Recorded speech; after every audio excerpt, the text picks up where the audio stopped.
I have never beaten Minecraft. That is to say, I myself have never taken all of the steps from start to end to defeat the Ender Dragon. I've been playing Minecraft since Christmas of 2012 when my brother and I got the game as a gift. Back then we mostly played in creative mode or on servers, and when we did play in survival we rarely got past a first trip to the Nether.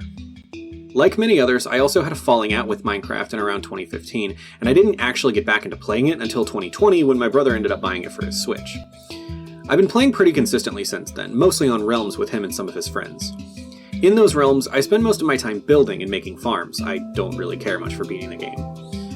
I was always invited to outings into the Nether to raid fortresses and to the end for the final battle, but the rare times I did join were less than successful. Recently though, I've switched from playing on Switch and Xbox to playing on PC, meaning I'm now playing on Java Edition. With that, I have the ability to properly document my adventures and the ability to introduce some of these quality of life plugins, so I figured why not kick off my Java Edition adventures by finally trying to beat the game by myself. My journey began here on the edge of this hill, taking a few moments to assess my surroundings before getting straight to gathering materials. After cutting down a tree, I dug a little safety hole to gather stone for more tools. And then once I had some more tools, I hurried over and killed a few sheep for wool.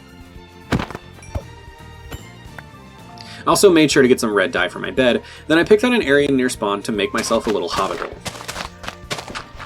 Well, I say hobbit hole, but it's really just a cave I dug into the side of the mountain. Still, it was enough to keep monsters away, and it was enough to survive my first night, so it's good enough for me. I'll pretty it up later. With a home base established, I immediately set off to find some iron. There were a ton of caves in the area, some of which I still haven't explored, so I went around to a few of them. It was mostly coal being so high up, but I did locate a couple areas with veins of iron. Also, you can see me right here getting jump scared by a spider sound. If that's not indicative of my combat skill in this game, I don't know what is. Anyways, I made it home with about 34 iron and some sugarcane. While the iron was cooking, I set up some birch trees right outside my base, and then I got some water from the nearby river. Finally, I suited up in iron armor and made a shield and an iron pickaxe. Now that I was suited up, my next goal was to get some more materials. I wanted a few wood types for my base and a stable food source while I'm farming materials for an enchanting setup. Spruce was first on the list since there was a taiga right beyond the forest I lived in. Beyond that taiga, I also noticed the Stripstone Cave and headed over to explore it. I was barely 10 steps into the cave when I noticed this, what turned out to be a spider spawner. What is in my opinion the worst type of spawner aside from silverfish, but I still made a note of the coordinates. With that, I headed home with a decent stash of loot. It was at this point I realized I barely had any food whatsoever, so I decided I needed some stuff to farm. That meant I needed to find a village. In the meantime, I spent like 5 minutes fishing and got not 1, but 2 enchanted bows before I decided it would just be quicker to do this. And it was. While I waited for the fish to cook, I set up my sugarcane, then I grabbed my food and I headed out. I opted to go in the opposite direction to the taiga this time, crossing through a cherry grove and noting all of the beehives for later. Thankfully, I barely had to travel at all to make it to a village, and I grabbed a potato and a carrot, as well as some books for my future enchanting setup. Also, while I was in the village, I spent a good few seconds marveling over the fact that I had never actually seen a Fletcher house before. There were even 2 of them here, but they didn't have anything exciting inside. There were still a few things I wanted before I headed home, so I continued my adventure out into the world. I tried to keep going in the same direction so it'd be easier to make my way back home, but in hindsight, spawn is at 0-0, so I guess I didn't really need to be that mindful. Anyways, I grabbed some pumpkins, I killed a few cows, and then I found the next thing I really wanted, dark oak. It's like spruce, but better. I contemplated heading home now, but I really wanted to find a jungle for bamboo, so I pressed on still. I actually ended up making a pair of leather boots at one point to get over this snow-covered mountain rather than attempting to scale down it. It was fun, never did that before, and I didn't know there was an achievement for it. A short while later, I made it to a savanna and grabbed some acacia wood. I didn't have any plans for it, but hey, it's better to have it and not need it than need it and not have it. I also found a shipwreck right here and a village right next to it. I looted the shipwreck first, getting a few good materials and a treasure map, then I headed to the village and I grabbed some melons. I almost forgot to grab the treasure, but I did double back, and I used the chunk coordinates trick to grab the treasure. For those that don't know, you can find the X on the map and then make both of these coordinates 9, and then if you dig down, you are right on top of the chest. At this point, my inventory was full and I still hadn't located a jungle. I was planning to head home at this point, but you know that one picture of the miner giving up right before he finds diamonds? Yeah, no, I wanted that bamboo, so I kept going. A little bit later, I ended up finding a desert. I know the biome isn't like rare or anything, but I always have the worst time finding them, so I grabbed some cactus while I was here. While I was going through the desert, I ended up finding another village, which didn't actually have much of interest. I mean, there was a camel, which I had never seen in-game before, so I had to show my wife how cute it was, but yeah, that was about it. So I left the village and found another one less than a minute later. Like before, there wasn't really much of interest, but I did find a blacksmith here with 2 diamonds. Between this village and the shipwreck, I now had enough to make a diamond pickaxe, and I hadn't even been proper mining yet. At this point, I decided that if the next biome after the desert wasn't a jungle, I'd head home and go in a different direction. My inventory was getting full, and that's a desert temple. Son of a gun. Well, that temple was enough for me. I wasn't going to be more greedy. I went ahead and dug down, being sure to avoid the trap, while also grabbing free TNT. Then I decided to dig down and make a furnace to smelt my iron. I did just enough to fill my inventory with the loot here in the temple, and then I finally decided to turn back and head home. There wasn't much of note on the way back that I hadn't already seen, but I swung a little wide when circling home. I found 2 ruined portals and 2 pillager outposts, but that was about it. Oh yeah, I also found that jungle that I passed like 1,000 blocks ago. With that, I was able to grab the bamboo I would need for scaffolding, and then I finally made it back home. This is actually where I called it for my first section, because I needed to go feed my dogs, and then I ended up getting distracted playing Stardew Valley with my wife, which was great, because we built a barn, and we died in the mines. Anyways, I got back on Minecraft the following day and loaded up a creative mode copy of the world, so I could fully realize what I wanted for my starter base. I already knew the basic design I wanted, but I used the creative world to really map out my interior. It makes the material grind easier in my personal opinion. I knew for the exterior it would be really simple, since I always end up making some kind of hobbit hole as my starter base. I always have, and I always will. This time though, I wanted to use a different design, and I chose this one from Gold Robin on YouTube. Link will be in the description.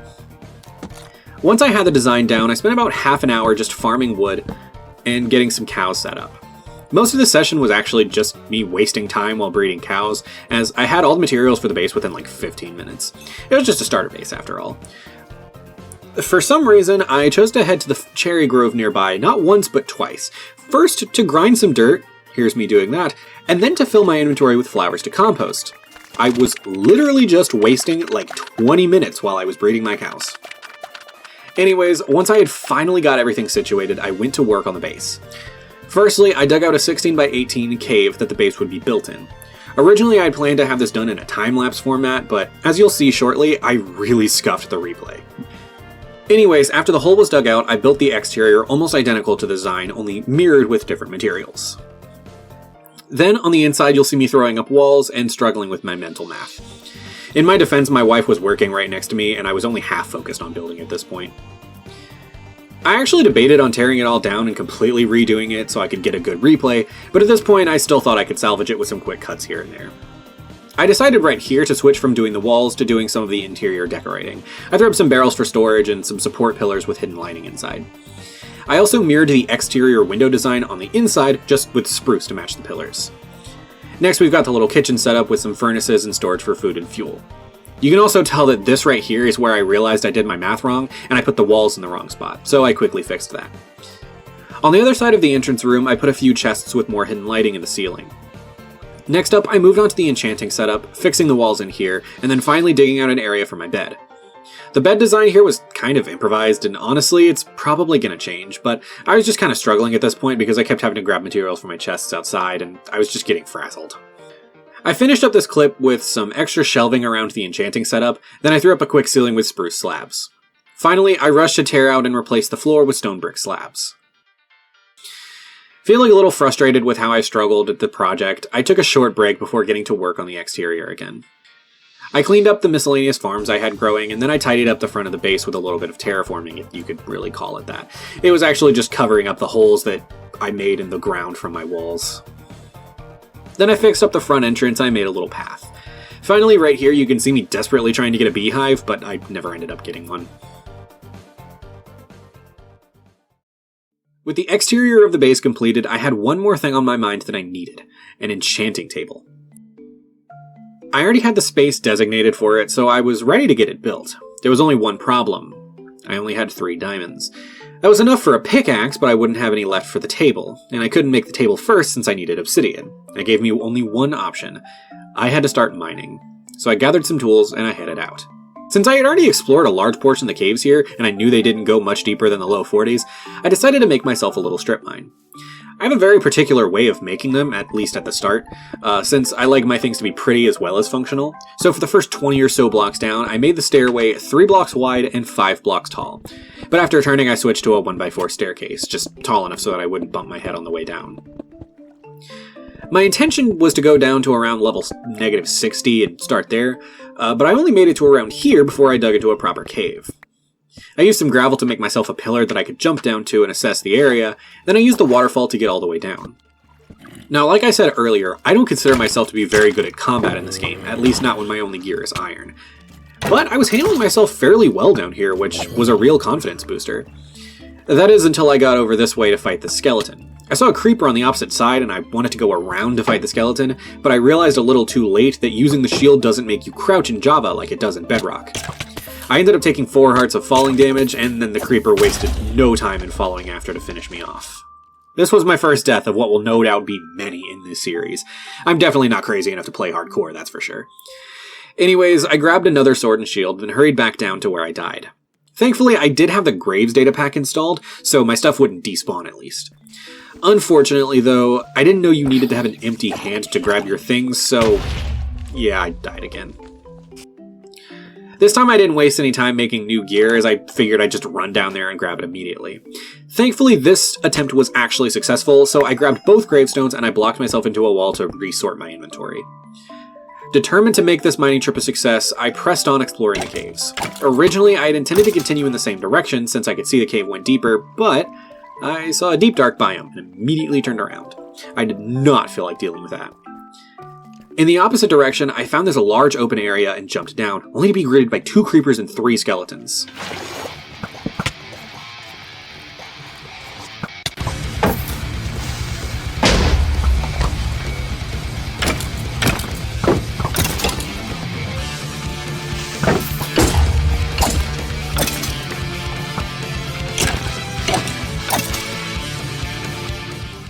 The fight was ultimately won, though I did blow up both of the creepers, and my reward for my efforts was my first diamond. It was only a single one, though. Normally I'd have turned back at this point, but I knew I needed 2 to make my enchanting table, so I pressed on still. As the tunnels thinned out, I kept hearing more and more zombie sounds. Zombies were the one and only mob that I wouldn't have any trouble with, so it didn't deter me from exploring this way. And it was actually good that it didn't too, because I ended up stumbling across a zombie spawner. I marked the coordinates in the chat, and I realized that it was actually almost directly beneath spawn, meaning it was also very close to my base. Still, with my sights set on finding another diamond, I pressed on. I continued delving deeper, grabbing iron and gold along the way. Also, I found this patch of gravel and tried to make the satisfying thing with torches, but it was kinda scuffed. Eventually, after none of the deeper caves yielded me any profit, I went back to the big open area to try and find another path. I pillared up to a darker pathway, and I found another diamond immediately. It was another single vein, but it was a diamond nonetheless, and that's exactly how many I needed. With the 2 diamonds in my hands, I immediately headed back towards the cave entrance, and I found another vein of 3 that I passed on the way in. But hey, I ended up with extras and a whole zombie spawner. I made my way out of the caves and back to my hobbit hole, immediately going to craft a diamond pickaxe. I did it slowly for dramatic effect because I remember there being an achievement for this, but apparently there's not. Anyways, pickaxe in hand, I headed off to the forest to a lava pool that I had found earlier while hunting for cows. I happily dumped out my bucket of water, and yeah, there's no way to make this entertaining, is there? What if I...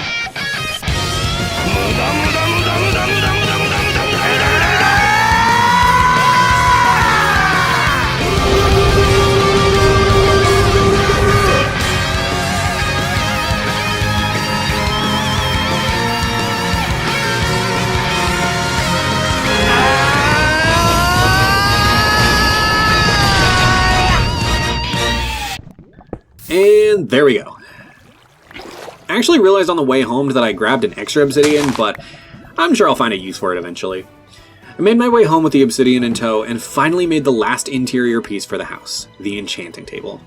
I placed it down in its designated spot and eagerly put my pickaxe inside, only to realize that I'm only level 11.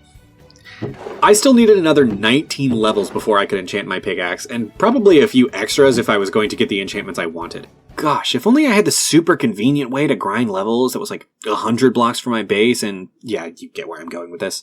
I made my way back over to spawn, to the coordinates I marked in the chat, and I got to digging.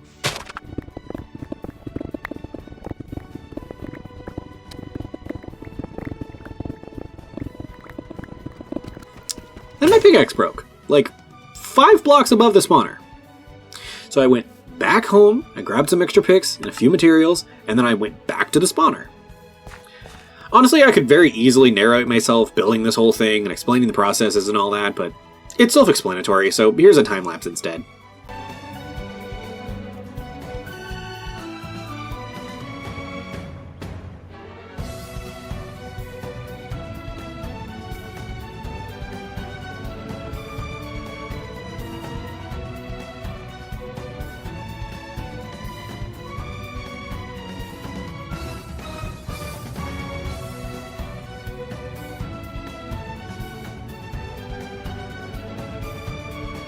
As I was finishing up the build and putting the water in place, I came to a realization.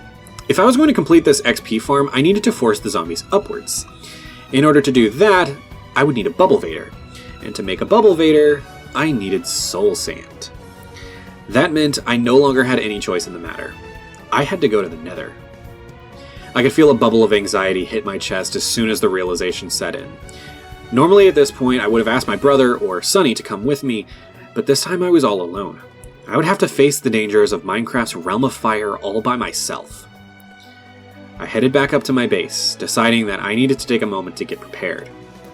My tool's durability was low, and my armor was scratched and dented, so I had to make myself a new set. I put up an armor stand next to my bedroom to hold my old armor set. It was my first gear, after all. Then, with my armor and food ready, I grabbed my obsidian and headed outside to build the portal. I chose this spot here at spawn, overlooking my base and all that I had built so far. One by one, I placed each obsidian, then using a flint and steel, I lit the portal. I took a deep breath, and then I finally stepped through.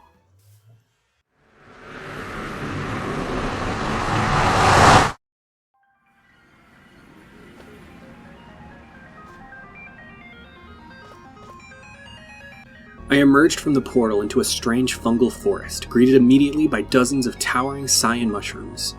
Awash with relief, I took a few moments to look around, knowing that the warped forest was the safest of the nether biomes. There wasn't a lot in the immediate area, mostly just the warped fungus and nylium. I made an attempt to mark my coordinates in the chat, but for some reason the chat wasn't working, so I started wandering around instead. A bit nervous to go out and explore, I instead focused on gathering materials near the portal, mostly just quartz since I would need it later for a few redstone farms. After looping around to the spawn area, I finally gathered up the courage to head out and do some exploring in the rest of the nether.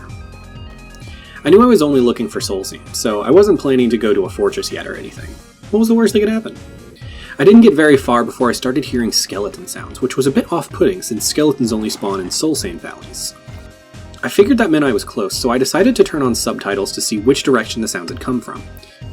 It was thanks to the subtitles that I noticed the sounds weren't just any skeleton sounds. They were wither skeleton sounds. That meant I was near a fortress. I emerged from a hole directly above the fortress and immediately decided I was going to make a staircase down. I didn't want to get attacked and not have anywhere to go. What followed was, frankly, an embarrassing attempt at gathering blaze rods. Before long, I ended up retreating into my staircase after only getting a single rod. I marked down the coordinates on a sheet of paper, and then I doubled back towards the portal. I realized that I was actually a lot closer to the portal than I thought, so I decided to make myself a little tunnel straight to the fortress. It worked a little better than the staircase, allowing me to strike at the Blaze's feet, or rods, or whatever Blazes have down there? I don't know, it's kind of just airspace. Anyways, between getting caught on fire and the large amounts of damage I was taking, I ultimately decided that fortress raiding would be best left to another time. I left the fortress with 2 rods in hand and decided to keep exploring the nether. There wasn't much of note for a while as I continued making my way through the warped forest, but I did eventually come across a nether wastes. My first thought was of the chances I'd have to do some piglin bartering, but I quickly remembered that I would need gold for that. Gold I didn't have. Gold that... Wait, I'm not wearing any gold either! I turned around just as fast as I'd entered the biome, immediately going to search for some nether gold. I found some almost immediately and quickly made myself a pair of boots, saving the rest just in case I came across any piglins to barter with. Eventually, my journey brought me back to the wastes above a massive ocean of lava. While looking down at the threat of death from below, I noticed a little soul sand beach and hurried over, being careful to avoid the ghast above. I hopped down like an absolute hero and perfectly landed the clutch. Then I immediately gathered over half a stack of soul sand. Not wanting to be greedy, I immediately made my way back up, and I started heading back towards the portal. There wasn't much of interest on the way back. I killed an Enderman and got Pearl, and I almost died to a lava jump scare, but that was about it. Oh, and I did actually land a clutch with the twisting vines as well, so redemption? Anyways, I made it safely back to the portal and proudly went through with my soul sand and my bonus blaze rods.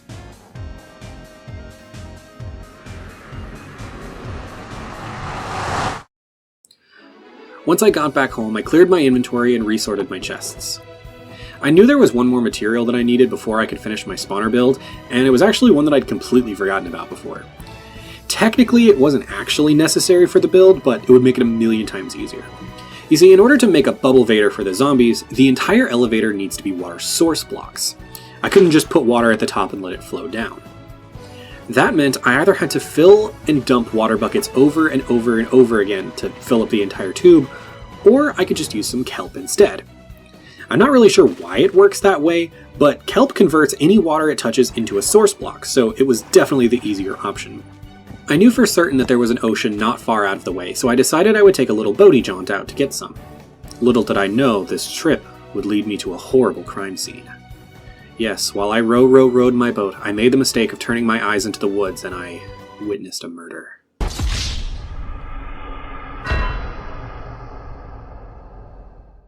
Nature is a cruel mistress. The rest of my journey was mostly uneventful, and I made it to the ocean without witnessing any other bloody messes. In just a single dive, I was able to gather a little over 2 stacks of kelp, likely more than I would ever need. While I was in the area, I also decided to head over to the jungle and grab some jungle wood since I only grabbed bamboo before. Like with the acacia last time, I had no plans for the jungle wood, but it would still be good to have just in case. I also found another ruined portal with 2 gold blocks, more to trade with when I went back to the nether. On the way home though, I realized I made a slight miscalculation, as night was about to fall as I ran back through the woods. By this late in the game, I had enough skill to weave my way around zombie claws and skeleton arrows, but the wolves I encountered earlier weren't so lucky. Against my better judgment, I decided to give them a hand. Murderers though they were, they did only as Mother Nature instructed them. One skeleton was no match for the 3 of us, but another soon joined, followed by a spider and a creeper, and I regret to admit it, but one of the wolves didn't make it out alive. When the battle was won, I turned my eyes to the poor lonely wolf left after the attack, and I offered her a bone. She accepted gleefully, decided to join me on my adventure, and who was I to deny her after being unable to save her partner? Out of respect, I made sure to repair the damage our battle had caused, and then my new wolf companion and I hurried back home. I let myself fall onto my bed, and my new companion joined me as we slept away the night. I decided that it would be best to allow her to stay here, and so I gave her a few pets and allowed her to sit in my bed while I went to work on clearing my area of monsters. As I fought a creeper on my path, a skeleton shot at me from the cover of a nearby tree. It was here that I saw an opportunity, so I fell back and, with the unwitting help of a sloppy skeleton archer, I got myself the first of several music discs. I gleefully stashed it away, and then gathered my gear and headed to work on the spawner. It took some finagling and a few miscounts here and there, but eventually I did manage to get the bubble vader in place. In addition to the bubble vader, I threw up some quick decorations, spruce pillars and an entrance area, before beginning my first test. And it worked! Then I decided to do some beautification to the area since I would be here a lot. The first thing I did was actually move the dropper over 1 block for symmetry's sake. Then I completely moved the entrance as well. I knew this would mean that I would have to do some terraforming on the surface, but that was fine. Finally, I redid the entire room based on the design I had made in a previous world with Sunny. Enjoy the time-lapse of that.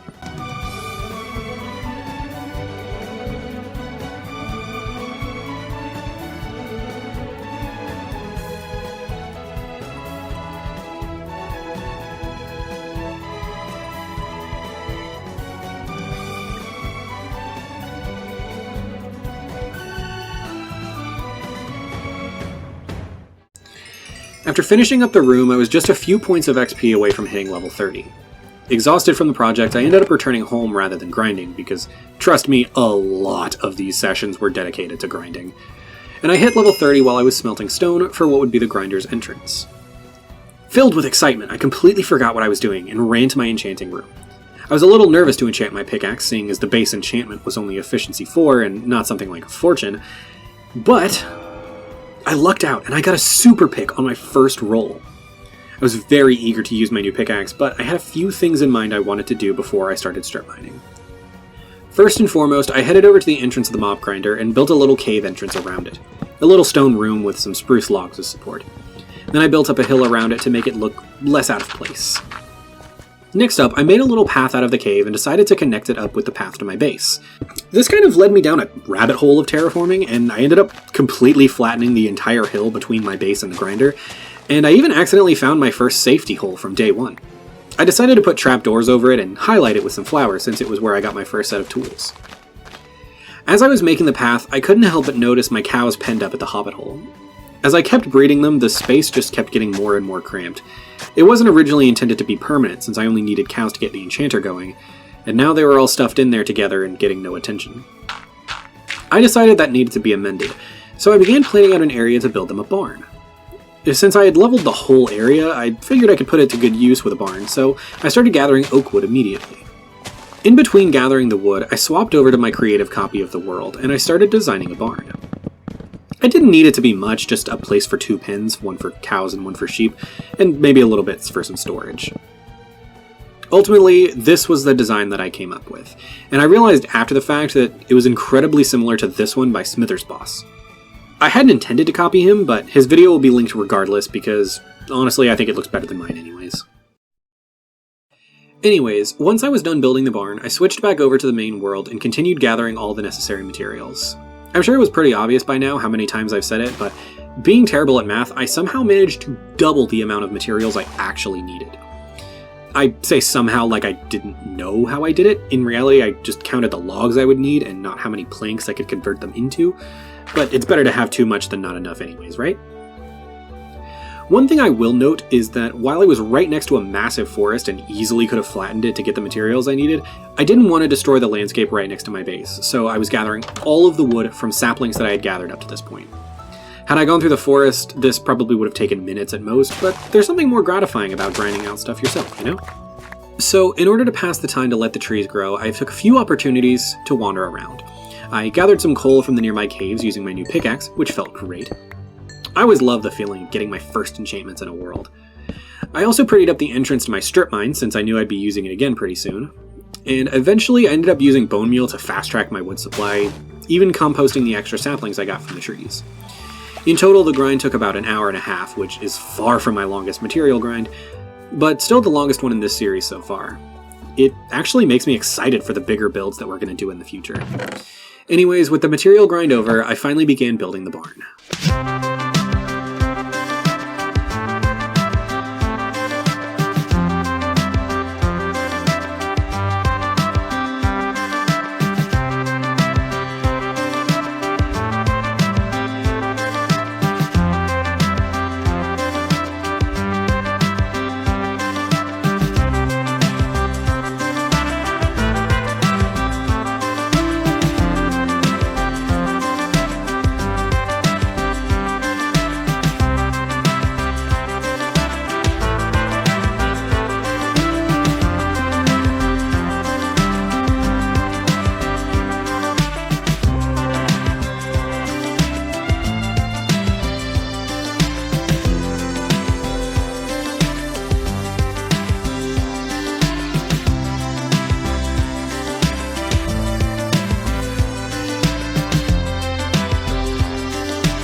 With the barn completed, I immediately got to preparations to bring my animals over.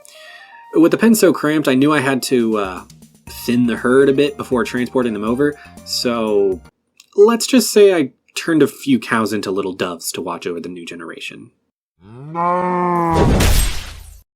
Yeah. Anyways, I led the remaining cows and sheep over to the new barn, and I gave them some time to settle. Then, I added a couple of finishing touches to the build, like a little overhang made from doused campfires, and a cover for the windows, and then finally I connected a path to the base. I also threw some hay bales inside and made sure to feed the animals. Next up came a little bit of beautification. I continued the pathway up to the nether portal since it was all on its lonesome up on the hill. Then I made a huge crop plot where the original pen had been. I didn't time-lapse it, but here's sped up footage to build.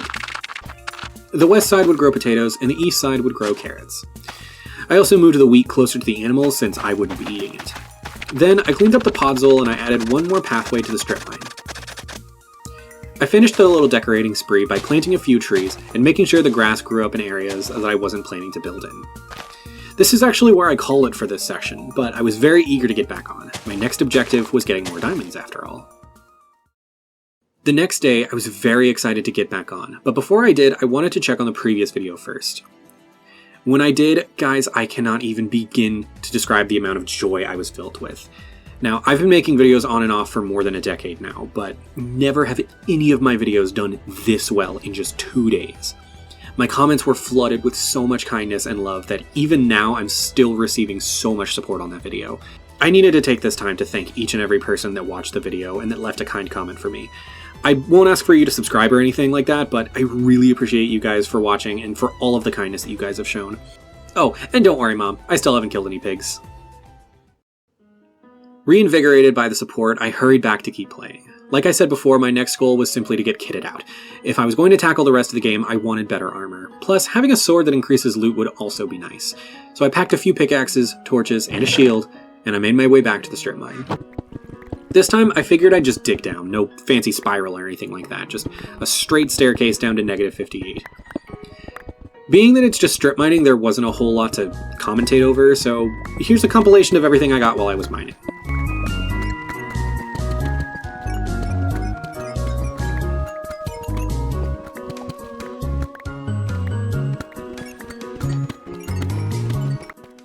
I ended up leaving the cave with 39 shiny diamonds.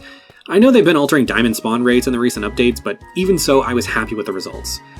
I wasted no time in getting these diamonds back home and into the crafting table. Helmet. Chestplate. Leggings. And boots. The 4 armor pieces once lived in harmony, but everything changed when the 1.9 update added elytras. Where was I going with this? Anyways, in addition to armor, I had plenty of diamonds left for a sword, an axe, and a shovel as well. That made a full set of both armor and tools, except for the diamond hoe, but we can worry about that later. All that was left now was to enchant. Out of all of them, I went for the axe first, with efficiency 4, and got fortune 3 as a bonus. Normally I wouldn't recommend that on an axe, but with the timber plugin, fortune actually gets me more sapling sticks and apples from trees, so I think it evens out. Then I went down to the grinder to get back to level 30 so I could enchant my sword with sharpness 4, and I got unbreaking 3 as a bonus. Another loop to the grinder got me protection 3 on my chest plate, and I didn't get any bonuses with that one. Now, 3 enchantments in and I was already getting tired of the round trip from the hobbit hole to the grinder and back just for a single roll at enchanting. I decided at this point to just make another enchanter down at the grinder, so I gathered all of my sugarcane and leather, and then I had to grind more for the necessary books, so I'll be right back. While I was getting the items, I did end up reaching level 30 again, so I decided to enchant my helmet with Protection 4, and I got Aqua Affinity and Unbreaking 3 as bonuses. I also remembered one of my extra data packs from a world I had with Sunny was Rotten Flesh to Leather, meaning I could smelt the rotten flesh from the grinder into leather. I thought that felt a little too cheaty though, and I opted to just get the leather from the cows I had already had. Once I had all that I needed, I grabbed my enchanting table and I headed down to the grinder. I spent the next hour grinding to level 30, enchanting a piece of gear, and then re-rolling enchantments until I saw one that I wanted. I also decided to re-roll my chestplate since it only had Protection 3. The enchantments I got were as follows. First on my shovel, I got Efficiency 4 with no bonuses. Next on my chestplate, I got Protection 4 with no bonuses. On my leggings, I got Protection 4 with Unbreaking 3 as a bonus. Finally on my boots, I got Feather Falling 4 with Fire Protection 3 and Depth Strider 4 as bonuses. All in all, the enchantments themselves were nothing too special, and I would have to put in a lot of work if I wanted to fully max them out, but they were enough for what I needed right now. I made my way back home one final time, taking a few minutes to get equipped just like before. Last time, my battle with the blazes, if you could even call it that, was just a few minutes of hit-and-run tactics. I kept watching my health dip lower and lower, and frankly it diminished the little bit of confidence that I had gained from my first mining trip. This time, though, I knew I would be safe. I was geared up in full diamond armor with a shiny new diamond sword. This time, I would sever every rod from those blazes' bodies. I wasted no time in making my way to the nether, down the tunnel, and into the fortress. With my gleaming enchanted sword in hand, I swung at the blazes, and in my eagerness I completely forgot about Sweeping Edge, and I managed to damage a zombie piglin. Thankfully, since I was in a tunnel, I could just keep backing up and killing them as they came and attacked me. Their onslaught lasted much longer than I would have liked, but eventually I did manage to get all of them off of me. With the piglins defeated, I finally headed back into the spawner to start getting blaze rods.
In the end, I fought blazes for less than 10 minutes, but I walked out of that fortress with a massive 16 blaze rods to my name. I returned home with my head held high, knowing that with that, I had won. I was filled with confidence and pride in my ability. This was my first time ever going to a fortress alone and making it out without a single death. In fact, I don't believe my health ever dipped below 7 hearts. With that, I knew I was ready. I had only one objective left. I was going to find the stronghold, and I was going to defeat the Ender Dragon. With that, I knew I was ready. I had only one objective left. I was going to find the stronghold, and I was going to defeat the Ender Dragon. In order to defeat the Ender Dragon, I knew I would need to get myself prepared. It wasn't going to be just as simple as storming a stronghold and jumping through the portal. I'm getting better at the game, but not that much better. So I took some time devising a plan, a small list of things that I needed before I could go on to the end. I knew my equipment wasn't exactly where I wanted it to be, so that was going to be the first thing I was going to take care of. And that was also where I hit my first roadblock. You see, in the recent updates, Mojang did a complete overhaul to villager trades. It's no longer possible to get max enchantments on just any librarian villager. For each unique enchantment, I would have to go biome to biome and gather villagers from all over, and even then, the list of enchantments I could get were lame at best. Now, normally this wouldn't be a problem. I can buy 2 Sharpness 3 books and combine them to get Sharpness 4, and then I can combine 2 Sharpness 4 books into Sharpness 5. But, of course, it's not that simple. In order to combine the books, I need levels, and every combination of books increases the level cost more and more. Now again, this isn't really a problem on its own. I can endlessly grind levels at the mob farm or by using villagers. But, of course, there is a catch. For some reason, combining too many things in an anvil smacks you with this message. It literally doesn't matter if you have a million levels, you'll still get this pop-up after less than 50. Because of this, I had only one other option. I had to manually enchant everything. Admittedly, this strategy wasn't flawless either, but I could still get better enchantments in the table than I could from villagers. At the same time though, this would put me at another roadblock. To get the best I could get, I would need at least 2 of every item. The enchanting table doesn't allow you to enchant anything better than, say, Efficiency 4, Power 4, or Sharpness 4, for example. Because of this, I needed to get my hands on some diamonds, so with that, I found something I could actually do. I decided this time around I would go on another caving trip rather than strip mining. I knew I was in for a lot of grinding later, so I wanted to actually play the game for this session, so I made my way to the pit around the other side of the mountain base and I jumped down, following the cave system and grabbing any iron I saw along the way, since I would need a lot of iron for anvils during the enchanting process. It wasn't long before I found my first diamond, only about 15 minutes into the session, but it was only a single diamond and it wasn't even helped by my fortune 3. I found more a few minutes later though, totaling up to 3, and then shortly after that I found myself stumbling across this. I debated heading down, but I ultimately decided against it.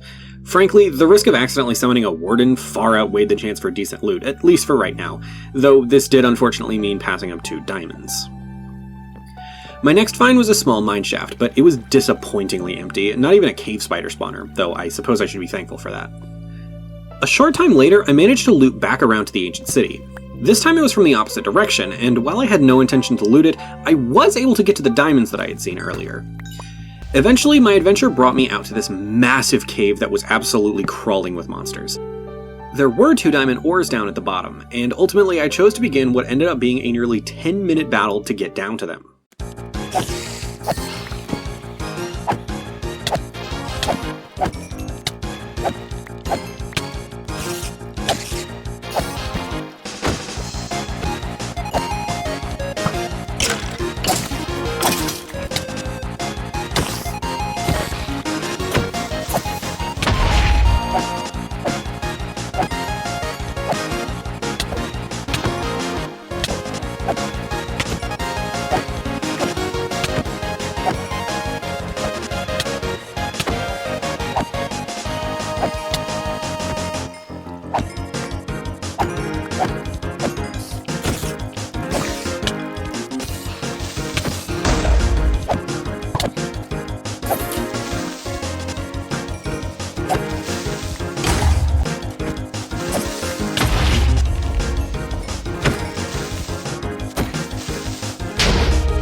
Ultimately, I was successful in retrieving them, and a few steps later, I stumbled upon even more diamonds that were right next to a spider spawner.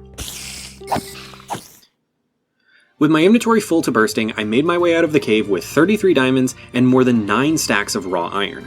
It took an additional 25 minutes to smelt all of that iron, so I used that time to get prepared for my next task. I made a couple blast furnaces, and I gathered some of the materials I'd be using down at the grinder. I also took this time to finally give my wolf a name. Kira, after one of my favorite artists on Twitter. Likewise, I also dyed her color light blue. Anyways, once I had everything prepared, I made my way back down to the grinder. The next 3 hours of my life was spent enchanting all of my gear and re-rolling enchantments. I remembered a TikTok saying that if you put a piece of gold gear in the table, you get better possible enchantments on it, and then by switching the gold to the same diamond item, those better enchantments would carry over. Honestly, I can't really tell if that's true. On the one hand, the enchantments I got on the gold and diamond gear were usually identical, though I rarely got any crazy luck with the bonus enchantments. In fact, I ended up recording for so long that OBS straight up crashed on me, so I didn't even end up capturing the last few enchantments. Thankfully, I did notice before I started merging stuff together though. Also, while I was working on grinding levels, I ended up digging out a whole nother room beneath the grinder. I did time-lapse the digging process, as you're seeing now, but the building process was scattered across the 3 hours of grinding. Rather than a building time-lapse, I'll just show you all what I did down here. So first and foremost, the reason I extended it downwards in the first place was to expand the storage system. I added some additional hoppers and chests from the dropper itself, and then over here on the right, I added a whole storage system. From left to right, these 6 chests are all dedicated to rotten flesh. I don't think I'll ever fill all of them, but I get rotten flesh the most frequently, so it's good to have a ton of extra space for it. Next up is the armor and tools the zombies drop most frequently. Leather armor in the top, then gold armor, and then once I fill all 4 of these rows, I'll start smelting it into nuggets. And then chain on the bottom, and the same space for iron nuggets. Then we've got iron armor and iron ingots on the top, swords in the middle, and shovels on the bottom. Finally, over here are potatoes, carrots, and in the bottom chest it's just miscellaneous junk like copper from the occasional drowned, chickens and feathers from the rare jockeys, and any heads that I get while I'm grinding, like drowned heads. I also set up 2 auto smelters, one with blast furnaces and one with normal furnaces. On the back wall, I've also got myself a little bit of a lava farm just to fuel the smelters so I won't have to use up all my coal like I have been up in the Hobbit hole. Finally, for decoration, I ended up going on a little trip out to gather some copper. I didn't intend to leave any of this in the video, but while I was out, I ended up stumbling across another zombie spawner, and I found myself an enchanted golden apple. I also got a saddle, but that's far less exciting. Anyways, once I had finally finished all of the back and forth, I did end up with some pretty decent gear. When I was done combining everything, this is what it looked like. First up, on my armor. On my helmet, I have Protection 4, Respiration 3, Unbreaking 3, and Aqua Affinity. On my chestplate, I have Protection 4, Unbreaking 3, and Thorns 2. On my leggings, I have Protection 4 and Unbreaking 3. And on my boots, I have Protection 4, Depth Strider 3, Feather Falling 4, and Unbreaking 3. I did give them all names, but they were nothing special, just Emberheart matching the rest of my branding. My tools' names were a bit more personalized, though. As for their enchantments, on my sword I have Unbreaking 3, Sharpness 5, Looting 3, and Sweeping Edge 3. Also, I gave it the name Cardinal Edge, which actually has a few references therein. First of all, cardinals have a very special meaning to me and my family, which is why the cardinal symbolism is so heavily ingrained in my avatar and in my logo. Apart from that, Cardinal Edge is the name of a special sword in a story that I've been working on, and several of my build plans for later also are inspired and taken from that story. Next up on my pickaxe, I have Efficiency 5, Unbreaking 3, and Fortune 3. I gave it the name Apocalypse, which is a reference to a sword from Final Fantasy VII that triples AP growth. Since Fortune increases the amount of minerals you get when mining, I thought it was a fitting reference. On my shovel, I have Unbreaking 3, Efficiency 5, and Silk Touch. I named it Ace of Spades for obvious reasons, I just like the pun. Finally, on my axe, I have Fortune 3, Efficiency 5, and Unbreaking 3. I named it Hearthstone, another reference to that aforementioned story. In addition to those, I also fixed up and merged those bows that I got in the first episode. On the final bow, I had Punch 2, Power 5, Flame, Mending, and Unbreaking 3. I named it Persephone, which, in addition to being a reference to Greek mythology, is also the name of Sunny's character's bow in my story. When I was finally done with all of the enchanting and merging, I was left with only one more thing that I needed before I was done. I needed mending. Now, there are a couple of ways I can get mending books. I could get it rarely from fishing, which was way too grindy for my tastes. I could also loot them from ancient cities, which would be much less grindy, but also, you know. Finally, there's the good old classic villager trades. Now, there was just one problem with that. Because of the changes made in 1.20, certain books are locked behind villagers of certain biomes. You want to know what biome mending is locked behind? The swamp. Now, I have traveled thousands of blocks in this world while searching for bamboo and wood for building, and not once in any of my journeys did I even see a swamp. This left me with two options. I could either wander around my world until I found one, or I could use a website like Chunkbase to find a swamp for me. Technically, I could also use the /locate command, but if the biome was too far away, it'll just come back with an error message instead. Frankly, I didn't want to go the route of just wandering around and hoping for the best, so I grabbed my seed and I headed over to Chunkbase. I pasted my seed into the bar, made sure the game version was correct, and deselected everything but biomes and my spawn point. Then I watched as my world loaded onto the screen. What you're seeing right now is a little over a 1,000 block radius of spawn. Now, here's a little over 2,000, still no swamps in sight. Zooming all the way out to 3,000 blocks, finally there's 3 swamps that appear. Realistically, this one here is the closest one to my location, but even that is over 2,500 blocks away. That's a long way to travel just to get one librarian. But still, I needed mending if I was going to keep the tools that I just spent more than 3 hours grinding for. Just to be absolutely certain that it wouldn't be a waste of time, I switched over to my creative copy of the world and I teleported myself to the swamp.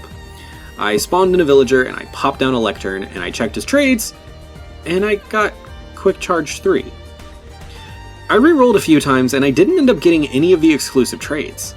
Confused, I quit back to the title screen and I had been playing 1.20.1 the whole time. I could have just bred all of the villagers that I needed for all of those enchantments that whole time.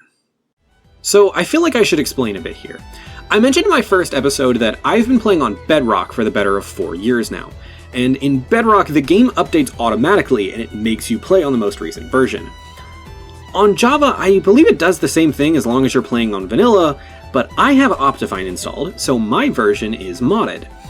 And you have to manually update any modded profiles in the launcher. I haven't updated the launcher since July, when Sunny and I made our world. All that to say, I basically wasted like 3 hours of my life grinding enchantments. At this point, I was left with two options. Either I update the game now and deal with the 3,000 block walk to the swamp, or I could just go ahead and get the mending villager. I doubt I have to explain which of these choices I made. Now, I would love to say that I didn't waste a whole session of gameplay by picking out an area to breed villagers, clearing said area, and then screwing around until nighttime to try and find a zombie villager, but I'd be lying. My original plan was to build a whole custom village in the jungle where I got my bamboo, but I went over to scout it and I felt like the trek over there was a little bit too long to make over and over again. I was lucky enough to find a temple though, which was cool, and there were even 3 diamonds inside. So I switched the plan to building on top of the cherry grove after looting the temple, which is where I made this little zombie curing setup. I even had a whole time lapse of it and everything, but after a whole in-game week of waiting, not a single zombie villager even spawned, and eventually I just gave up. I made my way over the mountain to the village that was a few hundred blocks away, and I ended up getting everything set up there.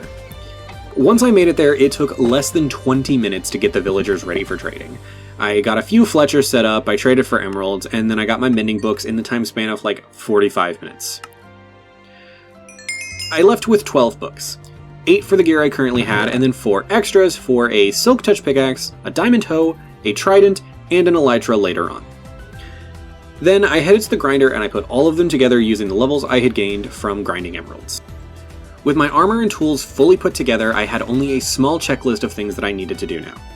First, I had a handful of items to gather for the dragon fight. I wanted a bow and arrows, extra food, and some blocks for building up to the pillars. Then a few things for after the fight, like an ender chest, an anvil, and an extra mending book, as well as some rockets. Finally, I wanted some potions, slow falling strength, instant healing, and regeneration, and a carved pumpkin that I could wear on my head so that I didn't accidentally anger any endermen. The last item on my list was ender pearls to get to the stronghold. Now I had 2 routes that I could go for this, either grinding endermen in the nether or trading with piglins and just hoping that I got pearls. Now I had over a stack of gold in my base, so I ended up taking it into the nether to do a few trades. In the end, I think I got pearls only a single time. All the rest of my pearls were from endermen that I just happened to find on the way. But hey, at least I got them. Finally, with all of those items in hand, I made my Eyes of Ender and I headed off to the stronghold.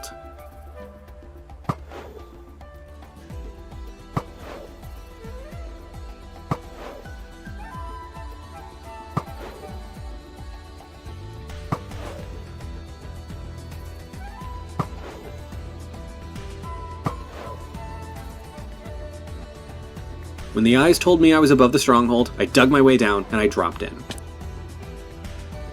It took me a little bit of wandering, so much so that I actually ended up finding a diamond, but eventually I did find the portal. I took a few seconds to get my inventory sorted and set my spawn point here, then I grabbed my Eyes of Ender and I began the finale.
With that final arrow, I had done it. It was a long battle, but in the end, I beat the Ender Dragon, and I freed the End. I watched proudly as the dragon writhed and burst to hundreds of experience orbs, and once I had gathered everything it left behind, I jumped back into the portal. I had beaten Minecraft.